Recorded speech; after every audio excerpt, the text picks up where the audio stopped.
Good evening, good morning, good midday, good middle of the night, whatever it is for you. This is episode 33 of Twins Talk Tech. What, technically episode 3 of Twins Talk Tech. Either way, that's Bryce. I'm pointing to Bryce. He's over here. We do this how many times and we still haven't gotten it right. I think he's over this way. We'll get it I'm one of over these this days. way. Yep. Maybe if I watched the video, I would know where I am. No one does Maybe that. if you all would watch more of the video. Yeah, that's a thing we're noticing. But that's fine. I like talking to you. You tolerate talking to me. We're doing fine. Anyway, we've got a couple topics we're going to chat about today. Bryce has got a camera strap. You want to talk about it a little bit? You want to jump off on that? Strapping strap. Yeah, it's the whole idea of camera straps. It's funny because I find them important but annoying. And I think about some camcorders that I've had in the past. I almost never connected the actual strap itself, the one that would go around your neck or over your shoulder. I would usually have the handheld portion just so, it'd be a little firm into the hand here, especially if I'm moving fingers playing a trumpet. But, yeah, the camera strap never made sense on a camcorder. On a camera itself, much like this bad boy, this is a T5i, right? Younger generation to what you have, I think T6i, right? Correct. But this is the strap that they come with. They're a little thin in my book. This is probably 1.5 inches. They are, they've got rubber coatings on the bottom, which is nice to keep it from kind of rolling around. But they're not very long. I mean, this is almost extended all the way. And if I were to put this across my body like this, which is how I prefer to wear my camera, it would be right under my armpit. Admittedly, I'm not the same size as your average human being, but I don't imagine I'm considerably larger. I have friends here that would, disagree with me. They call me a giant, but what are we? 6'2", 6'3"? I'm 250. All muscle, of course. Of course. But who would think anything otherwise? Yeah, well, my wife would. But the idea of a camera strap is one that it's still important. So I've liked these camera straps for a long time, but I've never liked the price. Again, I like the idea of it, but I don't like the cost of a lot of them, and yet they're still annoying, but they're good. You gotta love that little conundrum that we're in there. But I picked up this guy. B&H was having a sale. They're having an interesting sale right now with, normally they have 1 to 3 items on sale every day. And it's called their deal zone, I think is what they call that. Right now they're having the mega deal zone. And it's just a scrolling page of deals. Some are actually really good. Some are, you'd like save $1, whatever. Nothing I'm interested in, which is good because I don't have the money for it. But about 2 weeks ago, this one was on sale. You can see it's kind of a blue color. They had blue, black, and I think maybe even red or a greenish color. I don't remember. Out of all of them, I preferred the blue. There's a reason why I think it was on sale. Normally the price is $65, by the way, for a camera strap. It's Peak Design. They're already a little pricey. They're considered, higher end camera straps. But again, I don't want to pay the price. This one was on sale for a little over $30, so half off-ish. But when I got it, I realized that from the way you connect it to the camera up to the actual shoulder portion, which is, it's stiffer, it's thicker, it's probably, I'm going to guess, some sort of foam board, not quite cardboard, not quite foam, but enough to give it, the rigidity and stability. But they also have the grippy stuff. I don't know how well you can see it way over there, but it's on the wrong side. And so they sewed it backwards. Sewn? They have sewn? Whatever. I know what you meant. There's little Torx screws here. I might be able to disassemble it, flip it over, reassemble it, and then go that route just to kind of solve that problem. I personally don't mind at the moment. I did laugh when I saw that because it was comical to me, especially for something so pricey. And I guess B&H got a whole shipment in of them that were backwards because they put the whole lot on sale. But anyways, it's really nice. This is called the Slide. And technically, I'm not sure what makes it this. This is the Summit Edition Talac, or Talac, Tallac. What that means, I don't actually know. It's probably a mountain somewhere. People are yelling, going, "You got to be kidding me, man." But it has a super great way to connect and reconnect the camera quickly. I'll throw some images up from their website right now so we can really see how it actually connects and works.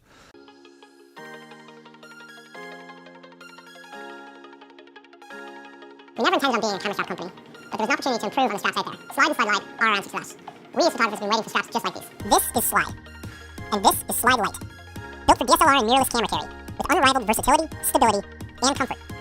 The Anchor Link connection system is at the heart of our straps. With the launch of Slide and Slide Light, we've now completed the upgrade across the whole line of straps. Slide and Slide Light utilize our third generation anchor links. With slimmer cords and a streamlined shape, they connect faster and work with more cameras, all without compromising strength or durability. These two interchangeable contact points quickly adapt to different bodies, lenses, and carry styles. Wear Slide or Slide Light as a sling strap, neck strap, or shoulder strap. Use it with peak design pouches and with capture. Tripod compatibility is what set our straps apart from the herd. But it was limiting and required the use of one of our original plates. Now you can literally use any tripod plate, any L bracket, or no plate at all. Our new anchors can fit beneath any third-party tripod plate or L bracket for unmatched out-of-the-box compatibility. Not a tripod user? We've introduced the new anchor mount, which serves as a strong, ultra-low profile connection point for anchors or for traditional camera straps. Big bulky shoulder pads have been a huge gripe of ours. So with the use of tubular webbing and an internal pad, we've been able to remove the bulk. Slide features internally padded tubular webbing, providing all-day comfort for large setups while minimizing strap profile.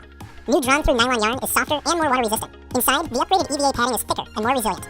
Slide Light also features upgraded webbing, remaining slim and unpadded. Improving the grip was one of our top priorities. Working closely with our manufacturing partners, we were able to come up with a vastly superior design. Designed to glide smoothly over your clothing, Slide and Slide Light can be flipped over to become grippy. The completely redesigned silicone grip is more durable, flexible, and has a higher coefficient of friction. Slide and Slide Light are at the core of our strap lineup. It feels great to be able to bring them up to the level of performance and aesthetics that we expect from our products. Custom hardware has been entirely updated. Quick adjusters are molded directly to the webbing, reducing profile, increasing comfort, and providing smoother adjusting action. We've updated everything from connection hardware to material transitions to branding. And we now make them in two beautiful colorways. Slide and Slide Light, the world's finest professional camera straps, by Peak Design.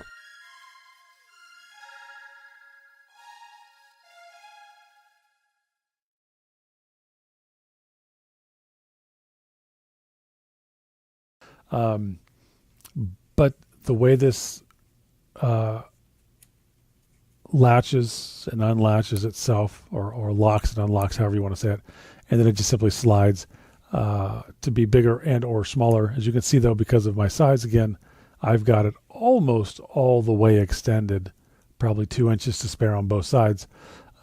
But the material itself, in this specific case, is seatbelt material.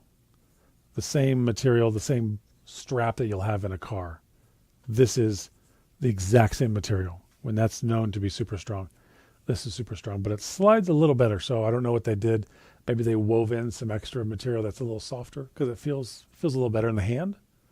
But it's really great. Now that I actually have it, might be worth the $65. I don't know. And I'll never know because I have it for $30. Maybe it'll be nice to have those, the little rubber portion or whatever that's made out of on the correct side of the strap. But, you can't have everything, really, right? But the whole idea of the strap is it's got to be comfortable. It's got to be long enough. If I was any bigger, this wouldn't, for how I like to carry it, which is sling style, roughly a little higher than waist height. But if it... You can get that up to your eye comfortably? Yeah, because it swings. I'd show right now, but because of the camera, I'm actually using the camera that this is normally connected to. It swings right up. And the way I have it laying, it comes with an Arca Swiss compatible hot shoe. No, that's not correct. Quick release plate on the bottom. And it can be used in all sides. A lot of them you can only do it one way. You could put it in any orientation. And each corner has a hole in it where the clip that goes in here then rolls through. So you can actually choose any one of those corners or use the standard camera strap holes at the top.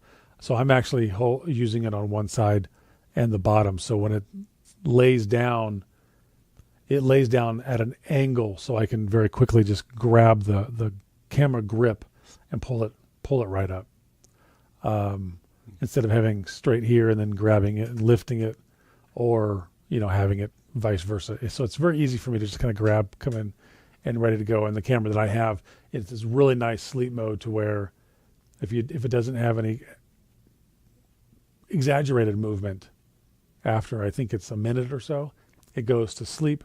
But when I grab it, it recognizes that it's moved quite a bit and that it's up to my eye, and then it turns on automatically and it boots up pretty quick. So that together with this strap is it's a great combination. But they make other ones. They make thinner ones, 2 different sizes that are smaller than this. So 3 sizes total. And this is the biggest one. My wife has the thinnest one, and I don't remember. It almost came up in my head. I don't remember the name of that one. But this is the Slide from Peak Design. Really great strap. I recommend that you go on Etsy. They've got a lot of amazing straps that are handmade. Some are made out of old belts. Some are hand woven out of paracord or even other fabrics. But now you have a unique design that's, you're the only one who has it. And it's probably just as strong, at least, as the one that comes with the camera. It doesn't advertise the camera that you have, which is one of the reasons that I don't like the Canons or the Nikons or even the Panasonics. Panasonic's, the one that came with this, it's like 3/4 inch thick. It's super thin. 3/4 inch thin? Anyways, it's really thin. To use that just digs into your shoulder and into your neck. No, thank you. So it never even got on my camera. I just never, why use it? I made my own out of paracord.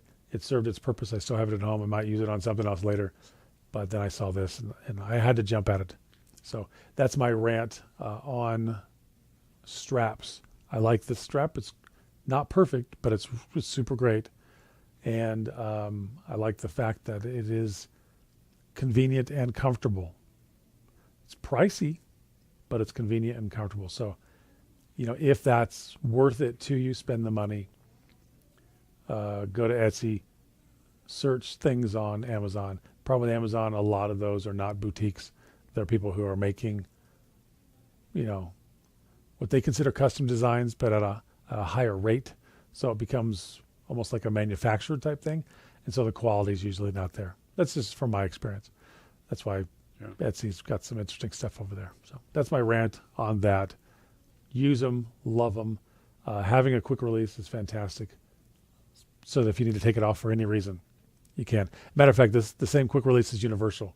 So if I had all 3 of them and I wanted to use one day for one type of an event and a different kind the next day, I can still use what is connected to the camera. I'm just switching out the strap itself. So that's kind of neat. It's not, nothing's required. Use the built-in if you don't have the time or money, but I found that it's a nice thing. And plus people look at you like, hey, that's kind of cool. What is that? And then you get to brag a little bit about what you have. And that's always fun. And you like the quick release? Like you trust it pretty well? So far so good. I've never really had it in any situation to where it's been stressed. This one is interesting and I would show you, but they're all on the camera and I didn't bring any from home. It has the loop portion has 3 layers. So the outer layer is black. The middle layer is, I believe, yellow. The inner layer is red. And the whole point of that is, just like anything, it's going to wear away over time. So as you start to see the yellow, it's just like a caution, right? So it says, hey, you're getting to the point to where you need to replace me. If it rips or gets past the yellow into the red, well, that's their way of saying, look, you need to replace this right now. It could break at any moment. So I thought that was kind of neat too. Because if I had paracord, it would just wear away until it dropped. Or any of the other, the camera straps. They're nylon, but it could do the same. So, so far I've trusted it. I just, the little hand test, trying to pull on it. It seems pretty strong. It's never gotten caught on anything as I'm walking away or pulling. So I don't know if it's going to break before the camera breaks. I guess I would rather it break, assuming it's not going to, fall a bajillion feet and to hurt somebody else. But so yeah, so far, I mean, it's been 2 weeks, maybe 3, but I like it a lot. Good. Yeah.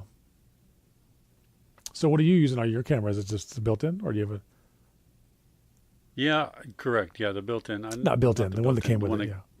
Right, the one that came with it. I did look on probably Amazon, eBay. I don't think I ever tried Etsy, or maybe I did. I looked at a few places other than those as well. But just the good ones are not cheap. And I don't know enough about the straps. And quite honestly, I don't walk around with a camera enough to make it worth spending that much money on a strap. There are other things that I'd like to have in the meantime. Maybe even a good knowledge of how to use the camera. Too bad you can't go out and buy that. No. So I have rather had it on my list up here to get one, but it is the Canon one, and it just says Canon with the red lines on the side of it, so it pretty well stands out. And anybody who's ever seen them, they don't even have to see the words at this point. They can just see the red lines and some text, and they know what it is. Yeah. Yeah, they all look the same. Some are a little thinner, some are a little wider. This one was surprisingly wide for the strap that came with the camera, but it's so short. I mean, unless you're wearing it directly around your neck. Again, I like the crossbody. It's more comfortable. I feel like I can do more. I don't have this thing sitting right in front of me, in the way all the time. Yeah, I don't know that I've ever worn it around my neck. I basically just take it and wrap it around my hand as a glorified hand strap is what I pretty well use it as. So you mentioned that Peak Design has a grip. I think it might even be called the grip or something like that. So you attach it on the side, you attach it on the bottom where the quick release plate is. Yeah. And then, where the pistol grip portion of the camera, this little area where you normally grab, it attaches to the top and it attaches down here. And so it gives you that stability in hand. And so even if you're hanging, it's not deep enough to where I can do it on its own. It'll slide off. I could lock in between the lens, I guess. But if you had that, it will, you could then carry it with gorilla hands. Is it adjustable? Like, can you tighten it up? Yeah. And I don't remember the price. I have the page open on my iPad, but the iPad's connected to my phone. Nope, that's not true. The iPad is connected to my camera at the moment. So, but yeah, they have that. iPad is connected. So if that's what you prefer, then that's an option as well. Yeah, it's what I would prefer. I don't necessarily know if that's what my wife would prefer, but again, neither of us really do a lot of walking around with. I think she uses her camera on her phone. Well, I know she uses it a ton, but even when we go places, she doesn't do a lot with this camera. I know she wants to. She's taken pictures of the kids with it and has done a good job with that. But as far as going places and taking pictures, it's just she doesn't want to lug that thing around. Yeah. It's not a huge camera, but I like the idea of the multiple lenses. Again, just like anything else with the camera, I haven't gotten to the point where I'm great as to know which one to use. For instance, we had an event this weekend where there were 4,000 to 5,000 people there, and I took the 24, and I took the big one that I have, which is 55 to 235 or something like that. Zoom lens. I don't have it around me, right? And I don't. Yes, the second day I did use the longer lens, but I didn't take a ton of pictures. Part of that was because I accidentally left the camera on and didn't charge the battery. But aside from that, when I had battery, I didn't take a ton of pictures, as much as I thought, because I'm not like a street photographer. I'm not comfortable that way to just take pictures of people, especially when they see a camera like that. I don't know, some people just kind of, you're able to put a phone and take a picture. I guess everybody's used to that, but you get a camera like that, and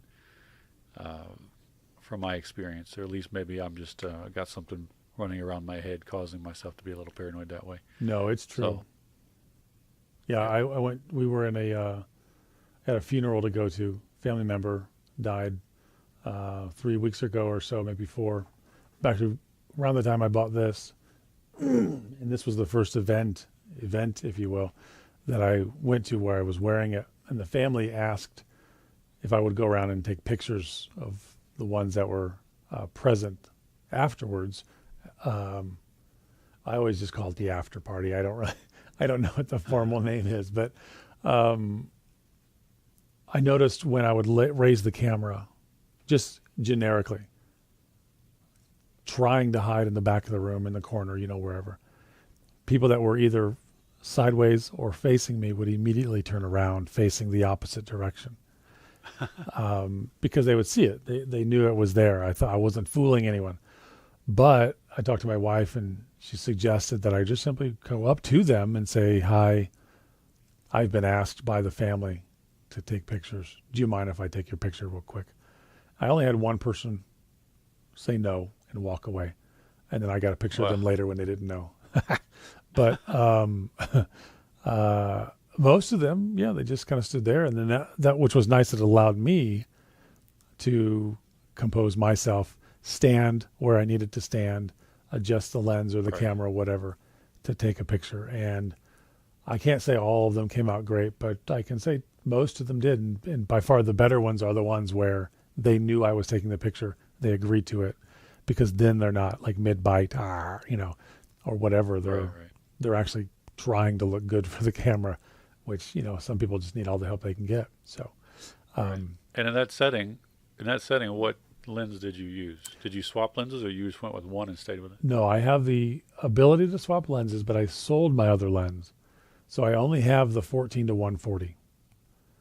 Oh, well, that's a pretty big range, though. It's a huge range, which on this camera, because it's a 2x crop factor, it's a 28 to 280, which I love. That's a pretty... And this has the ability to do what's called a digital zoom, where it's normally a 16 megapixel camera. It'll output an 8 megapixel camera, but still using the full sensor.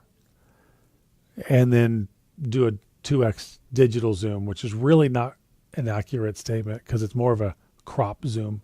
If the picture's right here, it'll crop in 2x and then save that out as an 8 megapixel. So it's not trying to stretch it to 16. It leaves it as that smaller half of the size of the original. But that gives you, even more ability to get closer.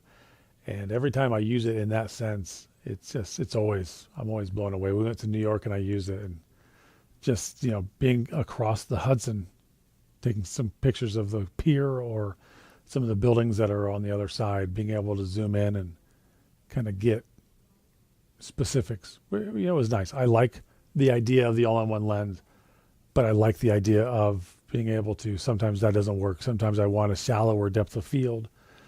My next lens is either going to be the 20 millimeter or the 25 mil.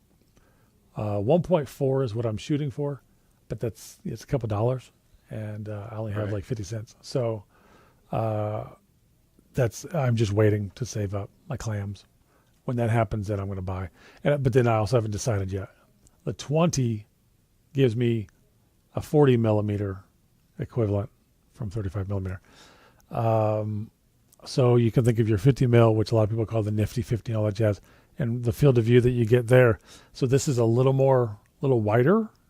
And some people say that's nice, because the 50, although it's great, is a little too close for some people. And the 40, although a little wider, it's not wide enough to really get a huge amount of distortion. But then there's the 25, which would equal basically the nifty 50, because again, it would be 50 millimeters on mine. And that's about a $500 or $600 lens. Again, not terrible compared to some lenses, which can be $2,000, but more than I have right now. So, but that's a prime. It doesn't zoom. My feet are the zoom. So if there's too many people and I had to back up, but there's a wall behind me, I'm done. So that's, again, these trade-offs.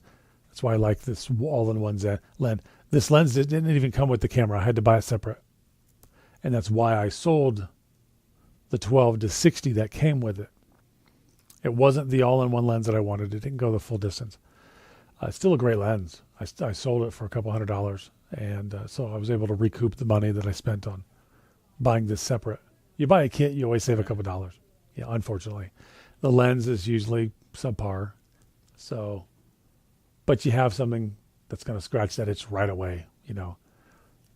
I don't know, that's a whole other conversation. But yeah, I have the all-in-one 14 to 140 Lumix Panasonic lens. Yeah. And I like it.